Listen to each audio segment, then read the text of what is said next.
Good evening. My name is Tim Markle. I'm with the Education Committee for the Autism Society of South Central Wisconsin. Tonight we are continuing our safety series.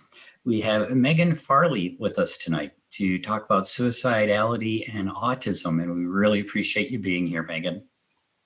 Thank you. It's a real pleasure.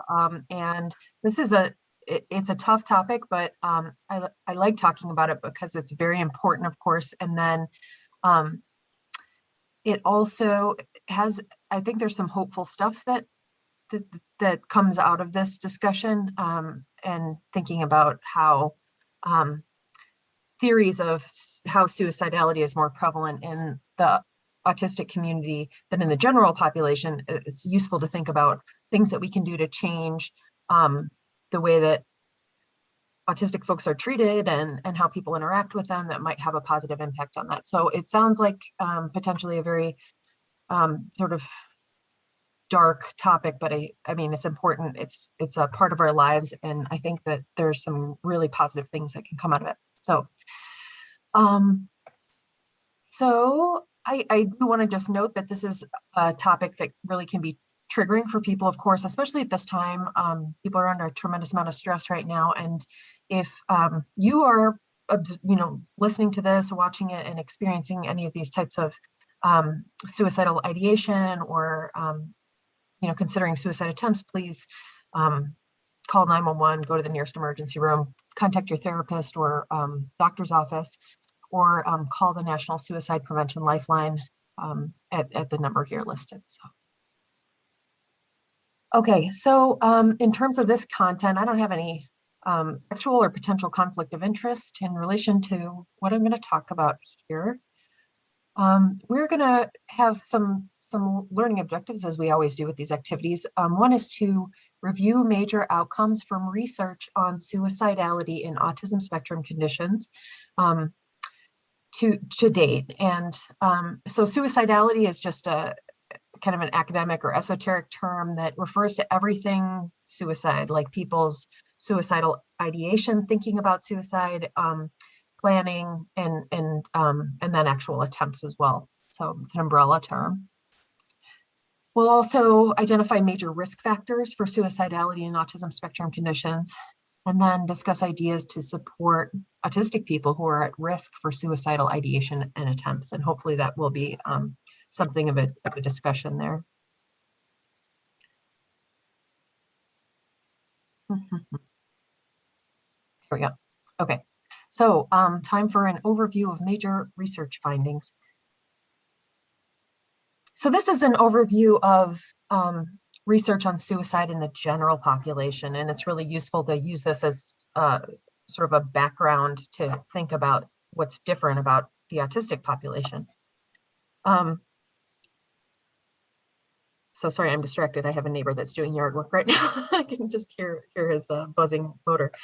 So suicide is the second leading cause of death in the United States for youth and young adults in the age range from 10 to 34 years. And it's the 10th cause of death overall in the United States. 17% of adults in the general population endorse suicidal ideation at some point in their lives, or having had that at some point in their lives. And less than 1%, about 0.8% of people in the general population attempt suicide. Most suicides are actually completed by males. So there's a gender ratio of 3.5 males to 1 female for completing suicide. And depression is a major risk factor, as you would suspect. Megan, before you go on, could you just explain a little bit about what ideation is? Yes, ideation just refers to having ideas, like, thank you. It's just thinking about it. So it's just we always have to have some other word for things. And so people talk about suicidal ideation all the time, rather than just thinking about suicide. Thank you. So we've got that background, and I'm going to flip back and forth between these slides. But in autism, suicide is the leading cause of premature death. This figure, this sort of conclusion, is based on a very large epidemiological study from Sweden. So suicidal ideation, thinking about suicide, is reported in 72% of adults with autism. And figures also always vary from studies. It has to do with a lot with how people are measuring things, how questions are asked, who the sample of people is that are being asked these questions, and how big the sample of people is. So research studies in a review reflected like 7 to 47% of the autistic individuals participating endorsing an attempt at suicide. And so this is a very interesting finding too. Suicide is typically completed by women who are autistic rather than men in the general population. And it's women who don't have co-occurring intellectual disability typically. Although that's an interesting question from kind of a research point of view, because in people with intellectual disability who may not be able to communicate their distress to other people in a way that helps them know what's really going on for them, suicide may occur at times and just not be understood. It's a difficult thing for somebody to determine at the time of death, sometimes sort of the cause of death. So it's something that's, not totally well understood. At any rate, I wanted to sort of contrast these two populations. So suicidal ideation or suicidal thinking in adults in general, 17%. In autistic people, it's 72%. And then actual attempts, less than 1% in the general population. Still, a very large number of people, but in the autistic population, between 7 and 47%. And then again, suicides are typically completed by males in the general population, and then typically completed by women in the autistic population. So there's some pretty significant differences. And hopefully I'll remember to tell you about another difference here as we go along, which is, I'll just mention it now, and hopefully that'll help me to remember later as well. But in the autistic population, there are more people who attempt or commit suicide than have depression. So there's a very large number of people who are attempting or committing suicide who don't actually have symptoms of depression, which is an interesting finding, and we'll talk about why that might be as we go along. Okay, so there was a very large epidemiologic study of autistic people in Taiwan in 2017, and they identified 5,618 adolescents and young adults with autism, which is a very, very nice large sample in terms of the quality of research. And they also identified 4 matched controls per autistic person. So that means that they found somebody like of the same gender and the same age to consider what their experience was. So very huge sample. And within 3.5 years of entering this study, so the study went on for a few years, and so they were always bringing people in. So 3.5 years from the time that a person entered the study, almost 4% of the autistic people attempted suicide, and that's compared to 0.7% of the matched controls over a period of 6 years. This is a really, really good study that really illustrates the reality over a relatively short period of time, just 3.5 years, where there's a very large difference in this experience for people. There have been a couple of studies that have examined the risk factors for suicidality in autistic youth. So thinking about suicide and also acting on those impulses. A 2013 study examined suicidal ideation and attempts in autistic children, and they looked at 791 children with autism, again, a nice large group. They were ages 1 to 16. They also looked at 35 children with depression who didn't have autism and 186 youth who didn't have any diagnoses. So in the autistic group, there were 4 demographic variables that were significant risk factors for thinking about suicide and attempting suicide in that autistic group. They were being over 10 years of age, being Black or Hispanic, being of low socioeconomic status, and being male. And if the kids had all 4 of those risk factors, of that group, 71% of those kids had suicidal ideation or attempts. And then they also sort of looked at some psychological problems that were most associated with suicidal ideation and attempts. And those psychological problems were having depression, having behavior problems, is sort of ill-defined, and then being teased. And we know from other research that having an experience of being bullied or being teased in a mean way is a source of trauma for youth with autism, and certainly, interestingly, affects the long-term quality of life of autistic people. So almost half of the people in these who had those experiences had suicidal ideation or attempted suicide. There was another study of youth where, after controlling for a bunch of demographic variables and autistic symptoms, which is just a way to sort of wash those things out and look at what's left in research. When we say like controlling for something, is just kind of making it so that those things aren't part of the result. Problems that people had with emotional regulation were highly associated with parents' reports of the young person having suicidal ideation or suicidal attempts.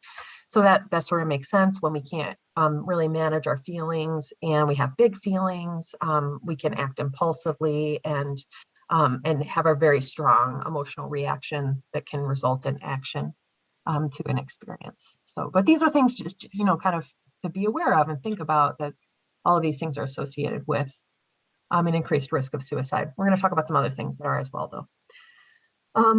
So another risk for suicide and autism is non-suicidal self-injury. So that's self-harm. It can take a lot of different forms. It could be cutting. It could be, hitting yourself, hitting your body parts against a hard surface, biting oneself, all kinds of things.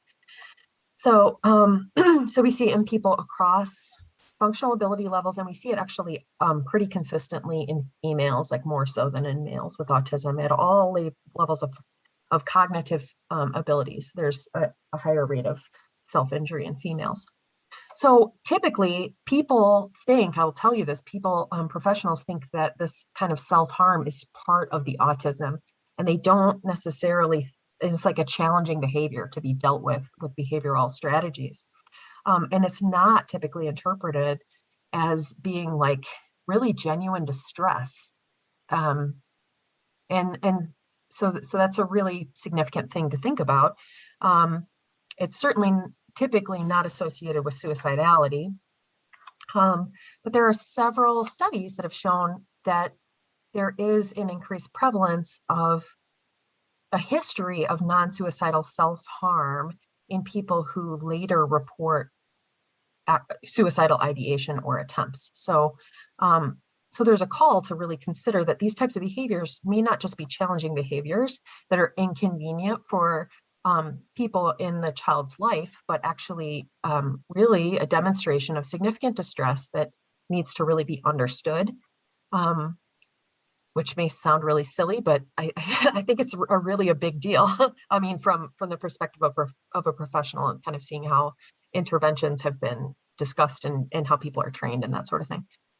So Jeremy Veenstra Vanderweel is a psychiatrist who works in autism in New York at a number of universities. I think he's at Columbia, or maybe Cornell. But anyways, from an editorial discussing the significance of the topic of suicidality and autism, which actually hasn't really been thought about at a level of research until about 10 years ago in a really serious way.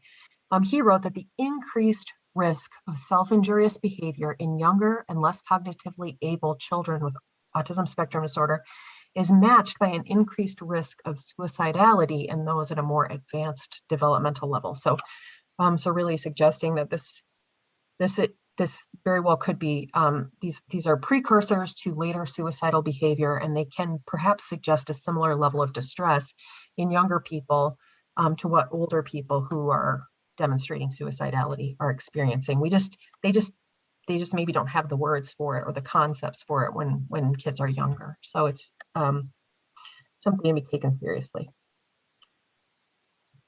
So other risk factors identified through studies of autistic adults include agitation during a depressive episode, A history, so just, kind of being very distressed and moving around a lot, and maybe, slamming things down and things like that. So having kind of a very energetic type of depressive presentation, as opposed to being like sleeping a lot and eating a lot and having low energy. So having that sort of presentation. A history of suicide attempts, and then actually autistic traits in an autism diagnosis were much more common in people who experience suicide. And so these studies go both ways. They look at people who attempt suicide, and they look at autistic traits in those folks, and then they also look at individuals who have autism, and then the suicidal ideation, the suicidal experiences that they have.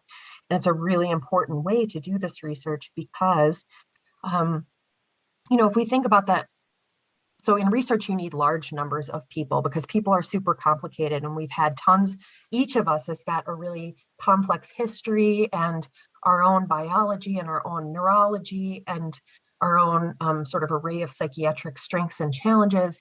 And so lumping a bunch of people into a group, you may all know this, and I'm so sorry if I'm going on and on, but I think it's important to understand if you don't know. So we have, human beings, we're very messy, and we have long histories, and some of us have had various types of interventions and some of us have not. So you take all of the people, and of all the people with autism, which in the grand scheme of things isn't that many people, and then you take of that group, this subgroup who has a history of suicidality, like finding enough of those people to participate in research so that you can kind of wash out all of the individual experiences that people have had is a really difficult thing. So what some researchers do is they look at people who have committed suicide and see what autistic traits those people have. Or they may look for a larger group of people who have autistic traits, like college students, and then they have this captive audience of college students. They assess them all and see how much they have in the way of autistic traits, and some people do have more than others, using the assessment tools that we have. And then they look at suicidality that way. So some of this suicidal research comes from people who are not actually diagnosed as having autism, but who have lots of traits or characteristics or behaviors that are similar to people with autism. And that's just a function of the reality of limitations of social science research. So,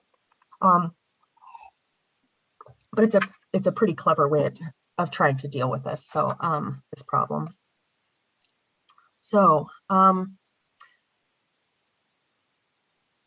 so 40% of adults who have attempted suicide met cutoff for autistic concern on the autism spectrum questionnaire.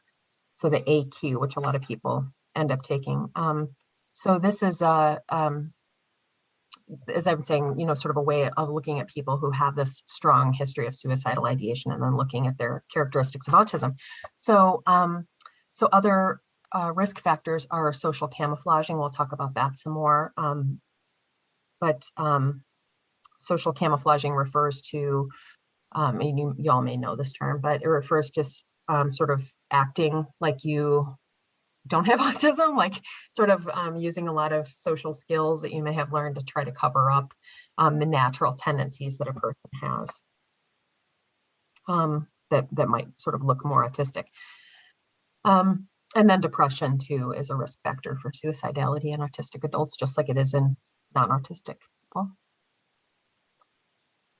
Oh, and I should note too that there are people who work in this area that argue that many psychiatrists, and I think this probably is just true, that many psychiatrists who are working in adult psychiatry are not trained to recognize traits of autism. And so there are some researchers who have said, hey, if somebody comes in and they have suicidal ideation, they should be assessed for autism, because it's so common that people have autistic traits in conjunction with suicidality. So,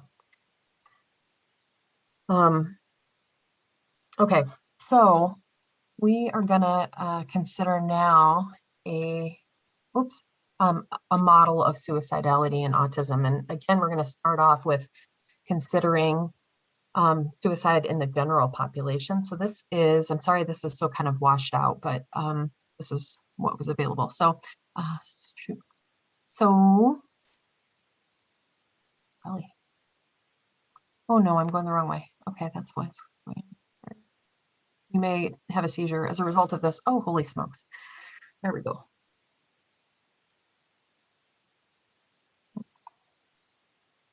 Okay, so the interpersonal psychological theory of suicide is what I want to share with you. So in this model, in the general population, the strongest predictors of suicidal behavior in the general population are mental health conditions, previous suicide attempts, social isolation, family conflict, unemployment, and physical illness. So that makes sense. I mean, those are all difficult things to experience when you have them over a prolonged period of time, or when you've had a previous suicide attempt. It makes sense that you're at a higher risk of committing suicide at a later time. But there are many people who experience one or a few of those things and don't experience suicide. So the question is, what's going on there? Why are some people not experiencing it and some people are experiencing suicidal ideation and urges? So this model argues that those experiences of physical illness and unemployment and family conflict and all those types of things are kind of distal factors. So they're things that are here in the outlying realm of one's experience with suicidality. And then those things contribute to these more primary factors. So of thwarted belongingness and perceived burdensomeness. So these are thought to be two major kind of activating elements that contribute to suicide. And then when you have those two, if you have one, then you've got kind of suicidal ideation, and you have two, and it's sort of more intense. And then you have the third element here, which is capability for suicide. So if you have the means and you start making a plan and that sort of thing, in this triangle here, this is a bad place to be, where people then actually act on it.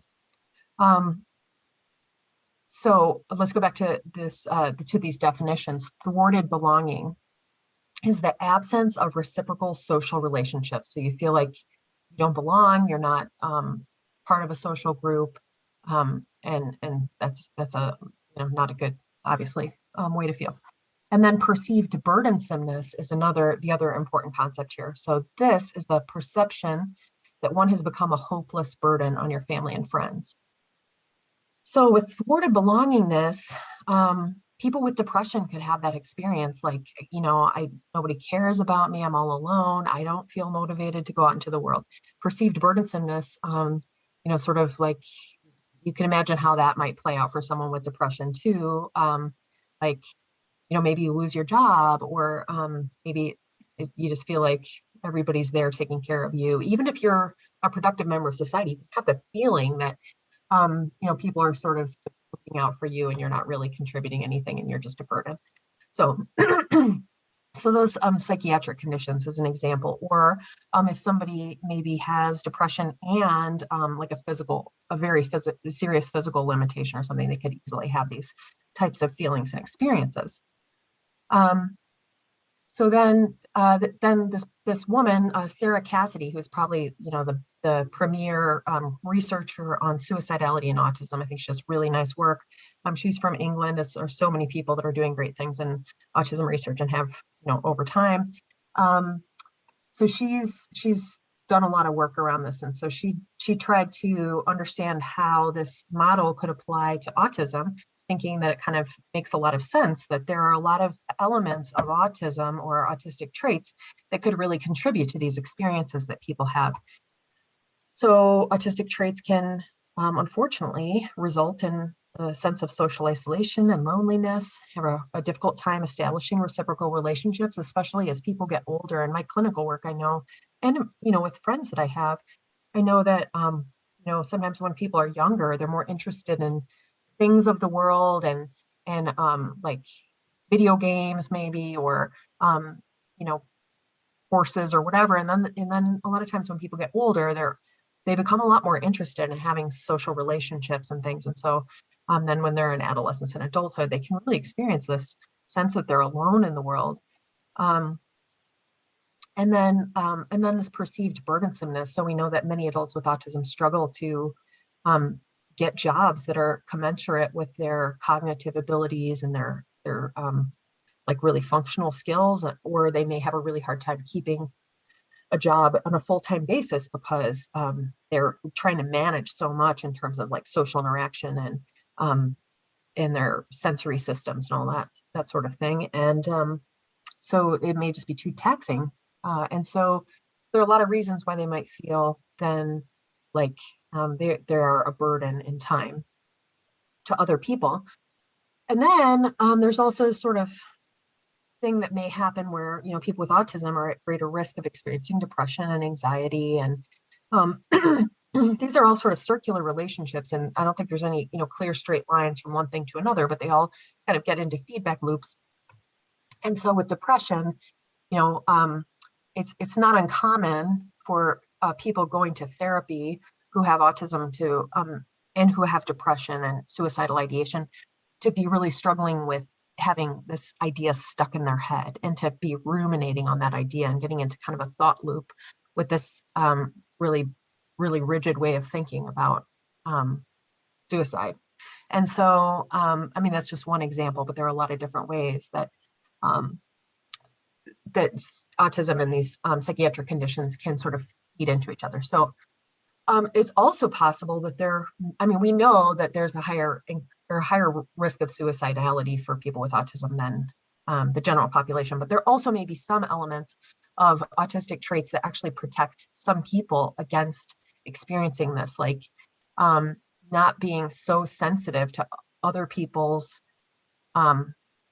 perspective, or maybe not, maybe even being sensitive, but not getting so wrapped up in what you think other people are feeling, whether it's true or not, which many sort of anxious neurotypical people do, is something that may protect folks with autism against having, you know, sort of perceived burdensome experience, perhaps. So there's a lot to be understood still, but these are just, you know, really interesting things to think about. I'm messing this up again, so. Okay, so we want to talk about then camouflaging. So as I mentioned before, camouflaging is defined as actively attempting to mask and compensate for autistic traits in social situations in an attempt to fit in better socially. And then there's also this concept of assimilation. So assimilation is a component of camouflaging, and it's sort of like the feeling that social interactions are not natural or genuine, and you have to pretend or put on an act. So you can easily imagine that in these situations, perhaps you've had this experience yourself, maybe all of us have, but you know, to more or less a degree in terms of frequency and intensity. That's kind of exhausting, right? It's not a rewarding experience. You're acting, you're not being yourself, and it's certainly not giving you much in terms of reward or energy. So that's a really difficult place to be in too. And so there's some research that has illustrated that the experience of this assimilation experience in conjunction with depression are really kind of amplified risk factors for suicidality. So the research from Sarah Cassidy suggests that camouflaging autistic traits in social situations has sort of a direct line to increased feelings of thwarted belongingness. And then that really contributes to suicidal thoughts and behavior. So camouflaging is one place where maybe it's really useful to start thinking about how what we expect of autistic people in the world, and how we talk to autistic people, and how we intervene on autistic people. So if we could change that, we might sort of mitigate some of the problems here, right? So we can think about some of the ways that we historically and then continue to interact with folks on the spectrum. And maybe we can think about ways, and I think that this is a really good time for us to all be kind of considering, what can we do? How can we do this differently to maybe make a really big difference? Our current intervention approaches place the onus on the autistic individual to change. And we have all these treatments, and the job of the treatments is to make the autistic person act or think differently. I will say that I recently, a couple of months ago, I was working with a lovely woman with autism, and she had a previous diagnosis of autism when she was a kid, and she was sort of coming to have that looked at again, just to be sure that it was right, and that sort of thing. So I suggested that she read, among many other suggestions, one of the suggestions I made to her was that maybe she would find it useful to read a social skills book, and not to go to a social skills class, but just to kind of read the book and see if there were any ideas that she could get that might help her to achieve her goals in her life from a social perspective. And so she came back to me later and she was like, this really is like a manual for masking. And I was like, no, you're right. It really is. That's what social skills instruction is in many ways. But but there's a place for it. I think it's really important. We all have to learn how to function in the world. It's just that for autistic people, I think, and this is an oversimplification, but for autistic people, I think we've been asking them to change all along and doing very little by comparison of changing the world or changing the way that non-autistic people interact with or experience autistic people. It's all been about autistic folks changing from a very young age on to adulthood. So they're always hearing that what they're doing isn't right and they need to do it differently to be okay. And that's really, really a hard thing, I know, for people to hear over and over again. So, so maybe we can do that differently, right? There is this quote, a growing body of research consistently showing the negative consequences of camouflaging autistic traits in social situations, demonstrating well-intentioned but potentially damaging consequences of this traditional approach. So, so this is a great point. I think this is all like coming from a good place, but this camouflaging has been going on for a really, really long time, and people with autism have been talking about camouflaging for a really, really long time. Like Leanne Holiday Willie's early memoir called Pretending to be Normal was a really good sort of example of this kind of concept that people experience, and always trying to fit in and to cover up, their sort of natural ways of being and interacting. So, so not that there's no place for these kinds of things. I think it's if you want to make friends, you have to meet people halfway, or some of the way. But I think that it's just been so one-sided for such a long time that there's a lot of opportunity for changing things to really help folks out here. Another concept that's interesting to think about and really useful to think about when we're talking about this sort of thing is a double empathy problem. So this term refers to the reality that very often non-autistic people have a really hard time interpreting the behavior and intention of autistic people. And so non-autistic people rate autistic people less favorably than they do other non-autistic people. But the same is true of autistic people. So autistic people generally have a difficult time interpreting the behavior and intention of non-autistic people, but they do really well with other autistic people much of the time, as we know. And so, so it's more of a kind of a problem of numbers. There are more non-autistic people, and so so the pressure is on autistic people to change when really they do just fine with other autistic people. So another, I think, a very good quote from Sarah Cassidy, the person that's done this suicidality research, is future interventions could focus on helping non-autistic people more effectively interact with autistic people, reducing the emphasis and pressure for autistic people and those with high autistic traits to camouflage their true self could even help prevent risk of developing mental health problems, suicidal thoughts, and behaviors. So just some very broad ideas for future interventions. One is, instead of asking the person, the autistic person, to make all the changes, improve the fit between the person and the environment by modifying the environment. So, what kinds of changes can be made to make the environment, maybe, working from home can be a way to really, really enhance the success of an autistic person in a job where they can work full time, just as long as they're able to have their nice, warm, heavy cat on their lap for some of the day and be able to have their own food in the kitchen environment, control the smells, and be able to take whatever movement breaks they need, and be able to work at a pace that's comfortable for them for as long as they need to, or whatever sort of chunks of time are useful for them. It's just one example of how really a significant impact can be made on the lives and the success and the quality of life of autistic folks.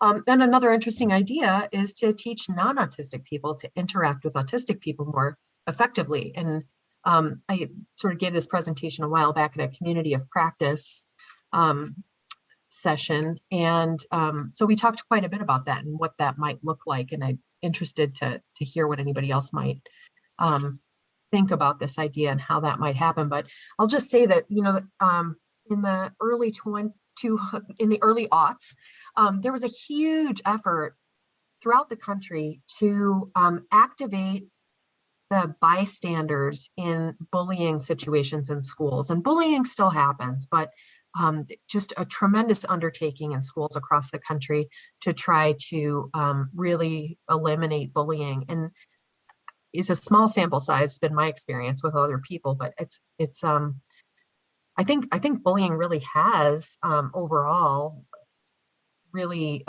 diminished in terms of the frequency at which it happens. And there still certainly are people that are targeted and things like that, but I think that effort made a difference, and I think that sort of thing could be done in terms of trying to educate kids in school about neurodiversity, and perhaps what would be really important is to expose people to lots of different examples of what autism is, or lots of different examples of what different types of neurodiversity are, because we sometimes get like one example that we're exposed to, like maybe Temple Grandin or somebody on some TV show or something, and people then think that that's what autism is, and we know that it's not. We know that you have to meet lots of people. There's that quote about you met one person with autism, you met one person with autism, and that's true. So it's getting a dozen or more examples of different types of autistic people that maybe help people, probably a lot more than that would maybe help people, and then getting to actually interact with real autistic people could be a help. But then there are things that still are important that we do with all kinds of people that probably are still really important to work on. Like that's not the solution, but improving employment outcomes, for instance, is something that will be really important, I think, for that experience of perceived burdensomeness or thwarted belongingness, even too. If you have a place where people are relying on you to go every day and are happy to see you and that kind of thing, can make a really big difference for all of us. Then improving coping skills, having lots of different types of coping skills, working with occupational therapists and mental health therapists to reduce depressive symptoms, and then trying to mitigate problems with emotional dysregulation so that when people get ramped up, it doesn't go to a catastrophic place. And then supporting social participation and reducing loneliness. So, I take every opportunity that comes my way to talk about this, and I just have to do it at some point. But I used to run a book group for adults with autism, and it got to be where there were 30 or 40 people coming to most of the sessions. And so we had to split into a couple of groups, and we chose multiple books, and people could choose, whatever book they wanted to talk about. And we came up with a very sophisticated list of rules and about how we chose the books and all this this kind of thing. And to be honest, it was one of my very favorite things in my life at the time. And so I do need to get it going again. But I had more than one parent come up to me, and these were adults with autism, and sometimes their parents wanted to come, which I initially felt was not appropriate. But then some of the parents said, well, I have autism too. And so I said, well, I guess you can come. And so then people ended up bringing friends and, partners and all kinds of things. But there more than one parent came up to me and said, this is the most effective intervention that we have ever had. And it wasn't an intervention at all. It was just a group of adults getting together and talking about books and eating pizza. And so I think, to the extent that we can do that type of thing and create a space for people to come together, that's a really lovely thing. And I think that for people seeking that sort of thing out, it's really important. Like going someplace and trying to make friends or trying to make social connections can be super uncomfortable and difficult for all kinds of people. I'm sure it is much more difficult for autistic people in some ways, for some autistic people more so than others. But I think when people are looking for those kinds of things, it's really important to make a commitment to, if you think that you found something that might be a good fit for you, really committing to going regularly for like 3 months or something is a really important thing to do, because then the other people who are participating in the group will recognize that, well, this person, I recognize this person now. I've seen them many times, and I guess maybe they're going to stick around, and maybe it'd be worth it to make a relationship with them. So I think that makes a big difference too. So again, from both sides, the autistic folks, and then people, non-autistic people, of trying to work together in social groups. So this is irrelevant. I guess if anyone has any questions now, or there's comments or anything, we certainly can get into those. And I'm going to stop sharing my screen.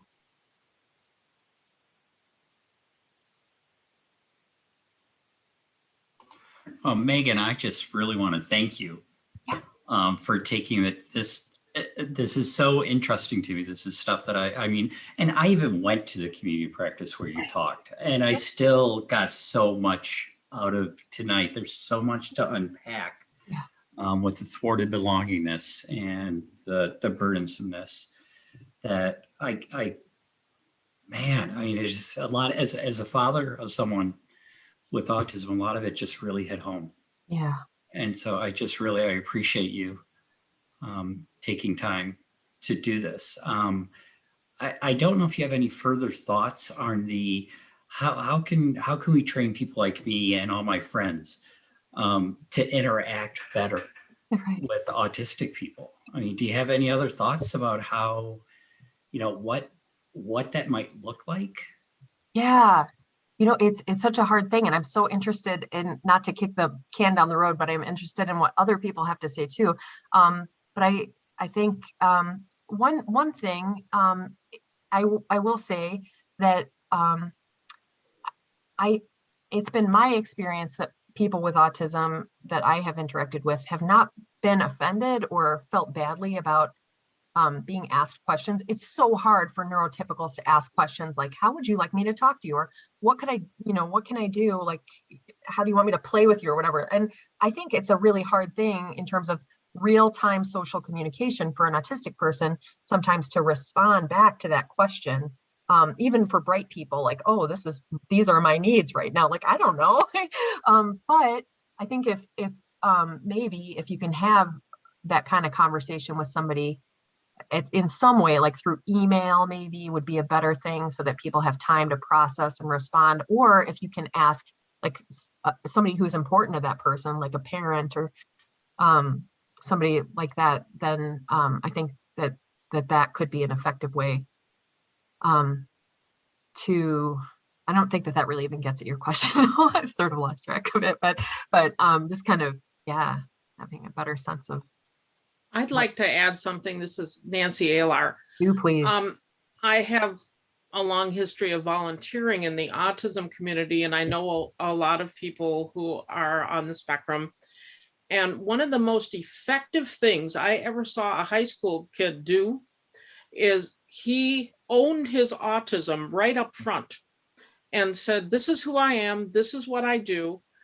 And then he did like sold books or fundraisers and stuff. In other words, he matter-of-factly laid out who he was and why he did the things he did. And when I think about that, and I think about neurotypical people, because neurotypical people are the majority, it's kind of like everybody in this country speaks English, right? And so they don't feel any pressure to learn a foreign language. Well, basically the autistic stuff is like a foreign language. It's stuff they don't understand. They don't feel a pressure to understand it because there aren't enough people in their lives, especially when everybody who's on the spectrum is going around masking. You know, they are not learning anything. So really what this is, it's like Megan says, it's a two-way street. There is an awful lot of ignorance on the neurotypical side, and it's very helpful if you can do something to eliminate some of that ignorance. And there's so many things that are hard for people who are neurotypical to understand because their brains don't work like autistic people's brains. And so the fact that my son is afraid of vacuum cleaners is difficult for neurotypical people to process, to say, well, that's really a dumb thing. You know, nobody's afraid of vacuum cleaners, until they hear of other people who are afraid of drills and saws and other types of things in the environment because of their sensory issues. Then they start to believe it. And that's why these stories and owning your special stuff is important, because not only do you have to own your needs for support, which are not common, but you need to own the stuff that you do really well. Because again, like my son, who's very good at math, he doesn't understand how hard calculus is for other people because it is so easy for him. And you know, if you spend all your life, like Megan says, getting negative messages about who you are and what you do, that's damaging. But we can help by sending each other great messages about the stuff that they can do that nobody else can. It's because you need to appreciate your strengths as well as work on things that you need to do to fit into society. So that's my soapbox stand on all this. Thanks for listening to that opinion. This is not really related to suicidality, but Nancy, since you mentioned that your child is a big fan of math, I'm a mathematician. I'm a postdoc at the University of Wisconsin, and I'm on the autism spectrum myself. So if your son wants to talk about math with someone, I'm going to put my email in the chat. Well, thank you. But the issue is he doesn't want to talk to anybody about anything. He has severe communication difficulties. He has a bachelor's degree in mathematics from the UW. He is the first autistic person who ever earned a 4-year degree from the UW-Madison. And I like to say he is gloriously autistic. He is quite autistic. And he spends his time working calculus problems for fun. He's an expert in chaos theory and fractal graphics, and uses that to create artwork. And he also has an origami expert that he's worked on that for a long time. So he has put his mathematical stuff to use, but not in a way that might be someone like you. He wanted to go to graduate school, but he thinks in pictures and he sees all math in pictures. But when math got to be too theoretical and complex for him to translate it into pictures, he couldn't progress past that point. So thank you, Skylar. I'm really happy to hear from someone else who's in the math department, because that was a real great achievement for him, for my son. Is he familiar with, what's the guy's name? So there was a famous mathematician about 100 years ago who came up with some really important leaps forward, but he wrote his proofs in pictures. And so for a while, people were like, oh no, this isn't a real proof. I'll get you the name of the guy. I would really like that, because he's a real fan of the guy who discovered fractal graphics. He has all of his books. I can't remember the guy's name now.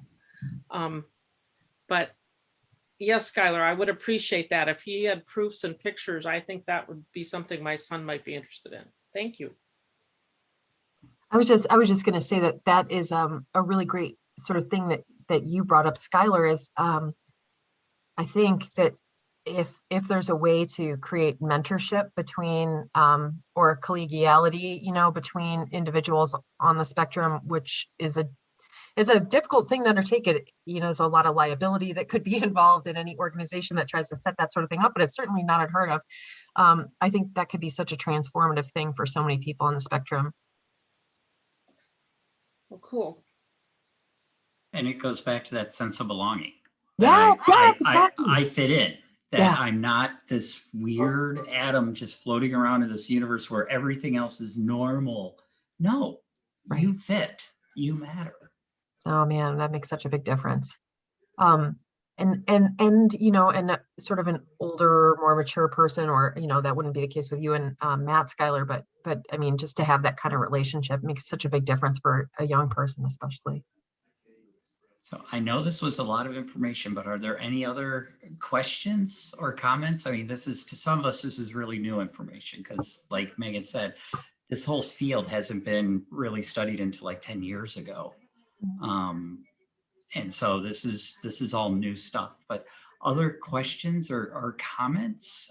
I'd be interested to know, does any of it, does it resonate with people? Because I have the list of attendees, so I know a bunch of y'all are family members, and so I'm just wondering, is this resonating? Does this make any, which is a horrible term to use, I'm sorry about that, does this make sense, or is it like totally out there? Just curious. Now, a lot of what's been talked about tonight makes sense to me, especially knowing that, you know, my son, and I actually just got his permission to share a little bit of his story. My son, who's actually attending tonight, is classified as being high functioning on the autism spectrum. And rather than going with the traditional quote unquote therapies or interventions, we tried to find as many opportunities as we could to provide him with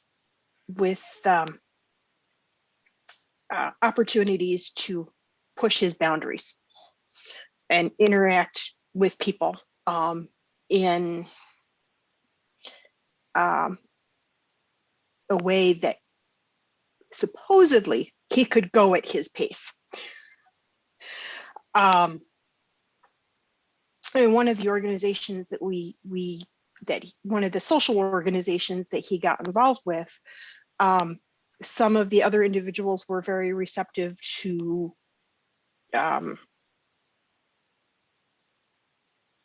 the idea of him being on the spectrum, and were willing to work with him and whatnot. But the longer that he was involved, the less willing they were willing to try to accommodate him. And we wound up actually, because of we could see the toll that it was taking on him emotionally, we just said, you know what, we need to find something else for you to participate in, because this specific situation is not working. And we actually, after a couple of years, he found another group within the same organization that was much more accepting of him, because I think in large part because some of the other individuals had also direct knowledge of what it's like to try to live with autism. And it's like trying to fit a square peg into a round hole a lot of times. And one thing that I'm curious about, Megan, is whether there's been anybody who's looked at the challenges that people on different parts of the spectrum have dealing with a society that just in general isn't very understanding of people or accepting of people with disabilities. But I think especially those of the quote unquote hidden disabilities, the ones that aren't obvious unless you own it, like Nancy put.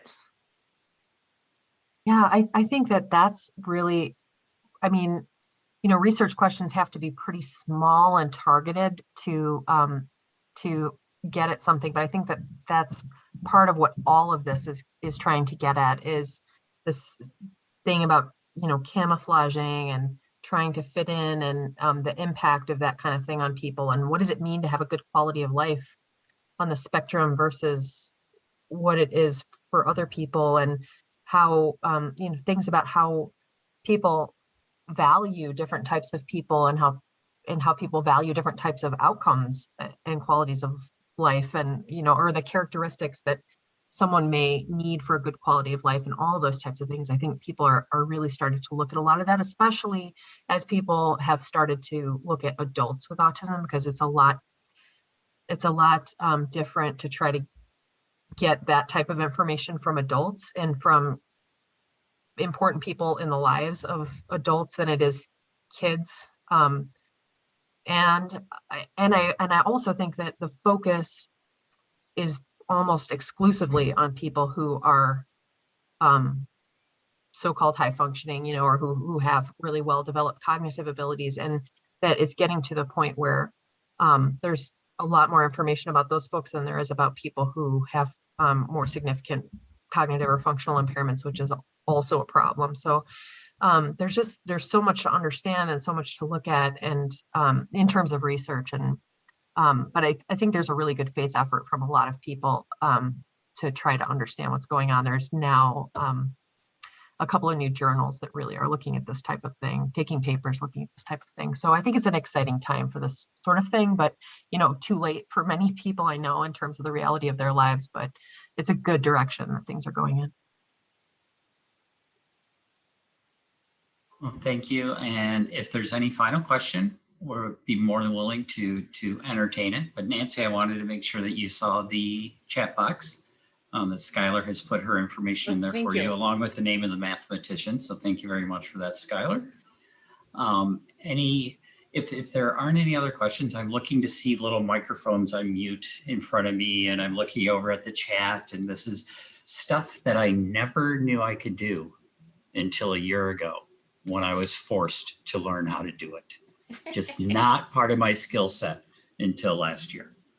Well, thank you all for being here tonight. Megan, thank you so much for all the work that you're doing with adults on the spectrum and in trying to keep us alive, everybody alive. So really do appreciate it. Hope you all have a good night. Hope you all get the information from the Autism Society of South Central Wisconsin, because we'll have some more of the safety series coming up next month. So just be sure to continue to watch for more ongoing things coming out of the Autism Society. So thank you all very much. Have a great night. Oh, Megan, can we send out a copy of the slideshow to people that attended? Okay. Well, if you gave your email address when you signed up, we will get you a copy of the slideshow. Yeah, I'll send it to you tonight. Okay. Thank you so much, Megan. Have a great night. Okay, bye-bye.